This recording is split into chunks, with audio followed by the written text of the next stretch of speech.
আসসালামু আলাইকুম। আজ আপনাদেরকে আমি বালুশাহি বানিয়ে দেখাবো। প্রথমে বালুশাহিগুলো ডো বানিয়ে রেস্টে রেখে দিয়েছিলাম। তারপর হঠাৎ করে মনে পড়লো যে আপনাদেরকে একটু বালুশাহি বানানোটা দেখাই।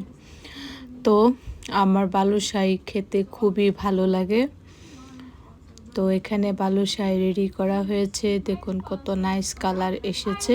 তারপর আস্তে আস্তে সবগুলো একসাথে ফ্রাই করে রেখে দেব।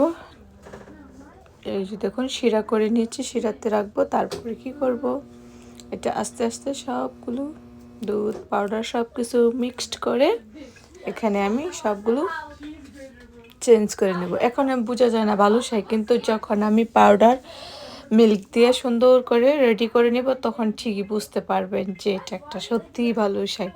খেতে কিন্তু খুবই মজা। তো আপনারাও বাসায় ট্রাই করতে পারেন, বাচ্চারাও লাইক করে। তো আমার বড় বাচ্চা এটা চাইছে, যার কারণে বানানো হয়েছে। আর আপনাদেরকেও একটু চট করে দেখিয়ে নিলাম। তো আপনারা সবাই ভালো থাকুন। ওকে, আল্লাহ হাফেজ।